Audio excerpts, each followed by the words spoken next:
혹시 파트너와 이런 대화 나눠본 적 있으세요? 내가 절대 누르지 말아야 할 버튼이 뭐야? 아니면 반대로 어떤 버튼을 누르면 당신 마음이 편안해져? 아, 그거 정말 중요한 질문이죠. 네. 오늘은 관계 전문가 이호선 교수의 강연 영상을 바탕으로요. 부부 관계를 단단하게 만들거나 혹은 한순간에 무너뜨리는 아주 구체적인 신호들에 대해 깊이 한번 파고들어 보려고 합니다. 이게 그냥 사이좋게 지내세요 같은 막연한 조언이 아닙니다.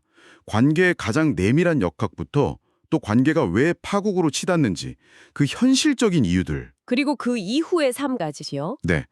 모든 관계가 끝난 후에도 어떻게 나 자신을 지켜나갈 수 있는지에 대한 실질적인 지혜까지 함께 살펴보겠습니다. 맞습니다. 한 사람의 인생 전체를 관통하는 이야기라고 할 수 있겠네요. 자, 그럼 지금부터 한번 제대로 탐색해보죠. 네.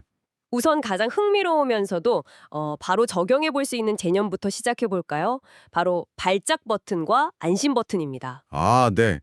이 개념이 아주 중요하죠. 모든 사람에게는 절대 건드리면 안 되는 예민한 지점이 있고 반대로 마음을 스르륵 녹이는 그런 마법 같은 말이 있다는 거잖아요. 네. 강연에서도 이걸 핵심 개념으로 꼽는데요. 행복한 부부라는 게 갈등이 아예 없는, 뭐랄까, 유니콘 같은 그런 부부가 아니라는 거예요. 갈등이 없는 부분은 없겠죠, 사실. 그렇죠. 서로의 발작 버튼이 뭔지 알고 그걸 의식적으로 덜 누리려고 노력하는 부부. 그리고 동시에 상대의 안심 버튼을 찾아서 자주 눌러주는 부부. 그게 행복한 부부라는 거죠. 예를 들어주신 게 참 와닿았어요. 교수님 본인이 힘들 때 사모님께서 그냥 말없이 꽉 안아주시는 거. 그게 안심 버튼이라고. 아, 맞아요.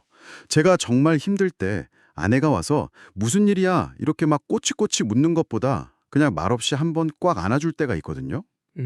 그게 저한테는 다 괜찮아질 거야 라는 수만 마디 말보다 훨씬 더 큰 위로가 돼요. 바로 그게 저의 안심 버튼이 셈이죠. 아, 근데 그게 사람마다 다르다는 점이 정말 중요하겠네요. 남편분의 안심 버튼은 혼자만의 시간과 공간을 주는 거라고 하셨잖아요. 바로 그겁니다. 같은 상황인데 위로받는 방식은 완전히 다른 거죠. 그렇죠. 어떤 사람은 구체적인 조언을 원할 수도 있고, 누구는 그냥 들어주기만 하길 바랄 수도 있고요. 그래서 자료에서 절대 하지 말아야 할 걸로 20고개를 꼽아요. 스무고개요. 네, 내가 뭘 원하는지 맞춰봐. 이 정도 했으면 내 마음 알아줘야 하는 거 아니야? 이런 기대 있잖아요. 아, 이게 거의 항상 실만으로 이뤄진다는 겁니다. 이건 뭐 사랑의 크기를 시험하는 게임이 아니라 관계를 갉아먹는 소통 방식일 뿐이라는 거죠. 그 스무고개 심리가 참 재밌네요. 나를 정말 사랑하면 이 정도는 알아서 해주겠지 하는 약간의 시험 같기도 하고. 맞아요. 근데 그게 관계를 망가뜨리는 지름길이라는 거예요. 그래서 좀 쑥스럽더라도 나는 이럴 때 이렇게 해주면 위로가 돼 라고 명확하게 알려주는 소통이 중요하다고 강조합니다. 지금 들으시는 분들도 한번 생각해 보시면 좋겠네요. 나의 안심 버튼은 뭘까? 내 파트너의 안심 버튼은 뭘까? 어쩌면 가장 중요한 질문일 수 있겠어요. 네, 한 번도 서로에게 직접 물어본 적 없는. 그렇다면 관계가 회복 불가능할 정도로 망가지는 건 결국 그 버튼을 알아채려는 노력 자체를 포기했을 때겠군요. 자료에서 제시한 최근 이혼 사유 순위를 보면 이게 더 명확해져요. 네, 그 순위 변화의 추이가 많은 걸 시사하죠. 1위는 뭐 부동의 성격 차이고요. 항상 일이죠. 네. 근데 정말 주목할 점은 2위입니다. 과거에는 경제 문제 다음이었던 외도가 2위로 올라섰다는 점이에요. 외도가 2위로 올라섰다는 게 좀 충격적인데요. 보통 경제 문제나 가족 갈등이 더 클 거라고 생각했는데. 그렇죠. 근데 자료에서는 이걸 단순히 개인의 도덕성 문제로만 보지 않더라고요. 아, 어떤 사회적인 변화를 지적하나요? 크게 한 3가지를 짚습니다. 첫째는 환경의 변화예요. 오피스 와이프, 오피스 허즈번드 이런 신조어가 생길 만큼 직장 내 관계의 경계가 모호해졌고요. 동호회나 앱 같은 것도 많아졌고요. 맞습니다. 새로운 관계를 맺을 물리적인 기회 자체가 폭발적으로 늘어난 거죠. 문화적인 영향도 크다고 봤죠. 외도를 다루는 드라마나 영화 같은 게 너무 많아지다 보니까. 네, 이게 넘지 못할 선이 아니라 그냥 한 번쯤 넘어볼 수도 있는 문턱처럼 도덕적 기준이 낮아졌다는 분석이었습니다. 일리 있네요. 그리고 마지막 요인이 어쩌면 가장 근본적인 변화일 수 있는데 바로 수명 연장입니다. 수명 연장이요? 네, 예전엔 60세만 돼도 인생의 황혼기였지만 지금은 아니잖아요. 남은 인생 수십 년을 이 사람한테 멱살 잡히듯 살고 싶지 않다. 이런 생각이요. 과거에는 하기 어려웠던 생각이라는 거죠. 앞으로 30년, 40년을 더 이 사람과 참고 살아야 하나? 이 질문 자체가 우리 세대가 처음 마주한 질문이라는 거군요. 바로 그겁니다. 이게 관계에 대한 근본적인 기대치를 바꾸고 있다는 거죠. 듣고 보니 그렇네요. 그 외에 3위가 경제 문제, 4위가 성 문제, 그리고 5위로 중년 이후의 취업 문제가 꼽혔습니다. 특히 퇴직 후에 겪는 갈등이 생각보다 훨씬 크다고요. 네, 그 부분은 잠시 후에 관계 이후의 삶에서 한 번 더 깊이 다뤄보면 좋을 것 같습니다. 좋습니다. 이렇게 관계에 균열이 갖는 이유들을 살펴봤는데 그럼에도 불구하고 이우선 교수는 기본적으로 이혼을 쉽게 권하지는 않더라고요. 맞아요. 사람은 고쳐 쓰는 게 아니다. 이런 요즘 말에 동의하지 않는다고 하셨죠. 네. 오히려 모난 조약들 두 개가 만나서 서로 부딪히면서 둥글게 다듬어지는 과정이 결혼이라고 보더군요.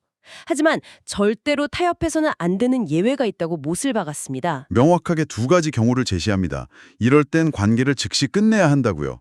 첫째는 상습적인 폭력입니다. 한두 번의 실수가 아니라 패턴처럼 반복될 때, 네, 그건 더 이상 부부 관계가 아니라 가해자와 피해자의 관계라는 겁니다. 특히 때리고 나서 손이 발이 되도록 비는 그 가짜 사과에 속지 말라는 경고가 아주 강력하게 와닿았어요. 그게 다음 폭력이 발생하는 주기를 점점 더 짧게 만들고 폭력의 수위만 눕히는 기폭제가 될 뿐이라고요. 아이들 때문에 참고 산다는 분들이 많은데 그게 아이를 위한 선택이 아니라는 거죠. 그렇죠.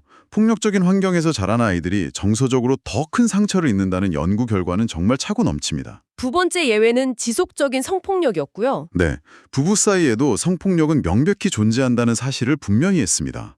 한쪽이 명백히 거부 의사를 밝혔는데도 강압적인 관계가 반복된다면 그건 사랑이 아니라 명백한 폭력이라는 거죠. 정말 명심해야 할 부분이네요. 자, 그럼 이렇게 관계의 위기를 겪거나 혹은 인생의 후반전을 준비하는 분들을 위한 조언으로 넘어가 보죠. 홧김에 하는 이혼은 거의 100% 후회한다는 말이 인상 깊었어요. 네, 그 이유가 아주 현실적이에요. 수십 년간 서로에게 길들여져 있었기 때문에 막상 헤어지면 시원할 것 같지만 실제로는 극심한 우울감에 빠지기 쉽다는 거죠. 미운 사람에 대해 계속 생각하는 것 자체가 역설적으로 그 사람과 가장 친밀하게 붙어 있는 상태라는 말이. 네, 그 대상이 사라지면 마음이 텅 비어버리는 거예요. 그래서 이혼은 언제든 할 수 있지만 좋은 이혼을 하려면 철저한 준비가 필요하다고 말합니다. 은퇴 후 무기력감에 대한 비유도 정말 기가 막혔습니다. 가정과 직장, 이 두 개의 큰 기둥이 한꺼번에 뽑혀 나가는 것과 같다고요. 네, 그러면서 마치 중력이 사라진 우주 공간에 둥둥 떠다니는 물방울처럼 정처 없는 존재가 된다는 표현 정말 와닿았어요. 소속이 사라지면서 인생의 나그네가 되어버리는 거죠. 바로 그 정처 없음을 극복하기 위해 자신만의 새로운 정체성을 만드는 게 중요하다고 합니다. 그래서 몇 가지 구체적인 방법을 제안하는데요. 첫째가 나만의 명함 만들기입니다. 회사 직함이 사라졌다면 스스로에게 인생 설계자나 행복 탐험가 같은 새로운 명함을 주라는 거군요. 네, 이건 타인이 부여한 정체성이 아니라 나 스스로 나의 존재를 정의하겠다는 하나의 선언 같은 거죠. 능동적인 행위네요. 그렇죠. 그리고 두 번째 방법이 아주 실용적이라서 많은 분들이 바로 시작해 볼 수 있을 것 같아요. 최고의 취미로 열쪽 독서를 제안합니다. 아, 저도 이 부분이 정말 마음에 들었어요. 거창하게 책 한 권을 다 읽어야 한다는 부담감 없이 그냥 일주일에 한 번 정해진 시간에 동네 서점이나 도서관에 가는 거죠. 맞습니다. 가서 책 한 권 다 읽을 필요도 없고요. 아무 책이나 펼쳐서 딱 10종만 읽고 그중에 마음에 드는 단어 하나나 문장 하나만 외워서 집으로 돌아오는 겁니다. 와, 이 작고 꾸준한 습관이 나이 들면서 자꾸만 쪼그라드는 마음을 채워주고 자존감을 높이는 아주 효과적인 방법이라고 해요. 일종의 어른의 심리적 포만감을 주는 거죠. 심리적 포만감. 좋은 표현이네요. 그리고 마지막으로 옷차림의 중요성을 강조합니다. 나이가 들수록 옷은 단순한 천이 아니라 사회적 언어가 된다고요. 네, 여기에는 세 가지 현실적인 이유가 있습니다. 첫째, 깔끔한 옷차림은 타인에게 무시당하지 않게 하는 최소한의 방어막이 되고요. 둘째는 위기 상황에서 도움받을 가능성을 높여준다. 네, 그리고 마지막으로 가장 중요한 이유인데 스스로에 대한 존중감을 끌어올리는 효과가 엄청나게 크다는 겁니다. 옷이 날개라는 말처럼요. 거울 앞에 섰을 때 잘 차려입은 내 모습을 보면 스스로를 더 가치 있는 사람으로 여기게 된다는 거군요. 옷장에 2년 이상 안 입은 옷은 당신 옷이 아니니 정리하라는 조언도 아주 현실적이었어요. 맞아요. 결국 이 모든 조언은 관계가 끝나거나 사회적 역할이 사라진 후에도 나라는 중심을 잃지 말라는 메시지로 귀결됩니다. 오늘 부부 사이의 작은 버튼 이야기에서 시작해서 관계의 종말을 알리는 신호, 그리고 나이 들어감의 지혜까지 정말 한 사람의 인생 전체를 관통하는 기쁜 이야기를 나눈 것 같습니다. 마지막으로 스스로에게 점수를 너무 박하게 주지 말라는 조언도 기억에 남습니다. 우리가 스스로를 평가할 때 너무 엄격하잖아요. 그렇죠. 그럴 땐 차라리 주변 친구들 서너 명에게 네가 보기에 나는 몇 점짜리 사람 같아 라고 물어보라는 거예요. 그렇게 나온 평균값이 어쩌면 당신의 진짜 사회적 가치에 더 가까울 수 있다는 시각이 아주 신선했습니다. 아, 나 혼자만의 점수 속에 매몰되지 말라는 따뜻한 조언이었네요. 네, 정말 그렇네요. 자, 그럼 당신의 삶을 돌아보게 만드는 마지막 질문 하나를 남기면서 오늘 이야기를 마무리할까 합니다. 고대 이집트 신화에 따르면요, 사람이 죽으면 신 앞에서 두 가지 질문을 받는다고 합니다. 오, 첫 번째 질문은 내 인생은 너에게 기쁨이었는가? 그리고 두 번째 질문은 너의 그 기쁨이 다른 사람에게도 기쁨이 되었는가? 이 두 가지 질문에 대해 지금 당신은 어떤 답을 할 수 있을지 한번 조용히 생각해 보시는 건 어떨까요?